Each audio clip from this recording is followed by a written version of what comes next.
کہ مدینۃ المنورہ میں جانا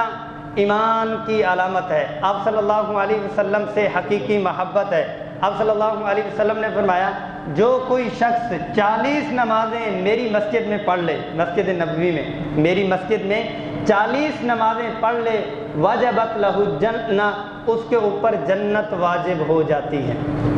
8 دن بنتے ہیں، 8 5 40، 8 دن وہاں پر رہنا کہ 40 نمازیں پڑھ لے، 40 دن کی نہیں ہیں، 40 نمازیں ہیں، اور اس میں یہ ہے کہ 40 نمازیں اس نے پڑھ لی، جنت اس کے اوپر واجب ہو چکی۔ حضرت عائشہ رضی اللہ عنہا فرماتی ہیں کہ جو کوئی شخص روضہ رسول صلی اللہ علیہ وسلم پر جب پہنچے، آپ صلی اللہ علیہ وسلم کو سلام پیش کرے، الصلاۃ والسلام علیک یا رسول اللہ، وہاں پر 72 دفعہ پڑھے، 72 دفعہ یہ درود پڑھے، آپ صلی اللہ علیہ وسلم کو سلام پیش کرے،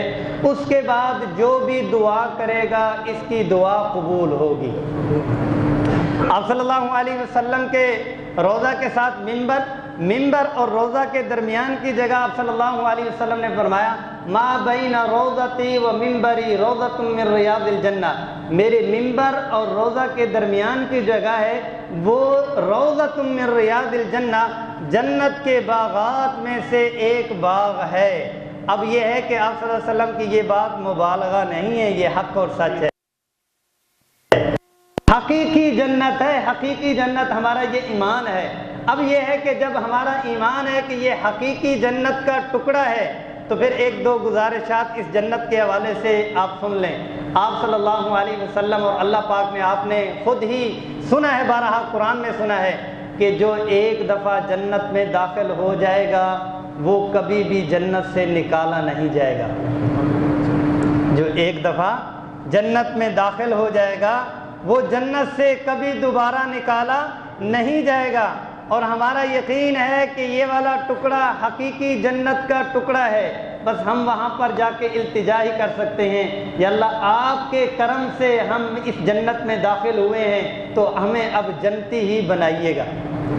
گزارش ہی ہے اللہ پاک کی توفیق سے وہاں پر پہنچے ہیں، وہاں پر دعا کرنا۔ دوسرا یہ ہے کہ وہاں پر ایک دوسری دعا، جنت میں اللہ تبارک و تعالیٰ نے کیا فرمایا؟ اللہ تبارک و تعالیٰ نے جنت کی صفت بیان فرماتے ہوئے فرمایا وَلَكُمْ فِيهَا مَا تَشْتَهِي أَنفُسُكُمْ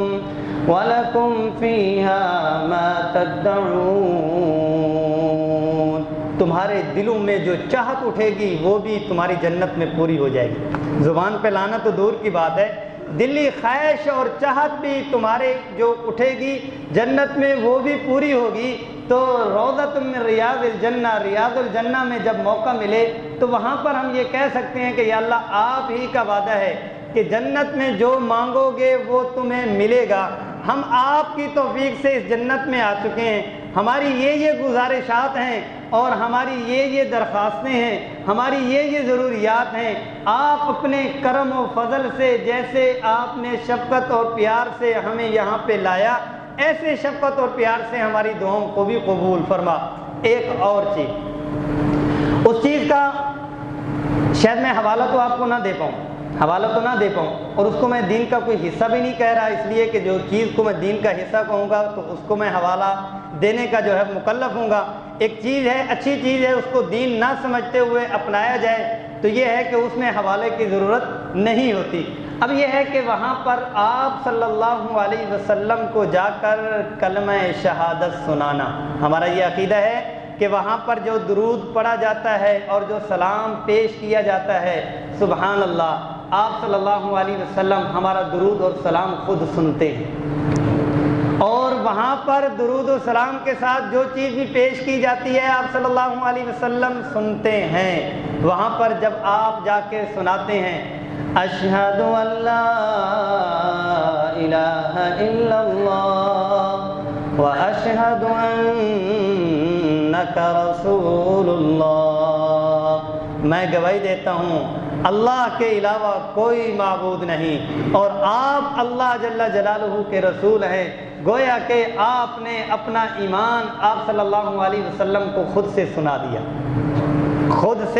دیا۔ وہاں پر آپ اللہ سے دعا کریں کہ یا اللہ آپ کی توفیق سے آپ کے نبی صلی اللہ علیہ وسلم کو میں نے خود سے ایمان اپنا بتلا دیا، میں اگر دنیا کے حوادث اور دنیا کے چکروں سے کہیں ڈگمگا بھی جاؤں تو میرے ایمان کی رسول اللہ صلی اللہ علیہ وسلم گواہی دیں، اس کی توفیق نصیب فرمائیں۔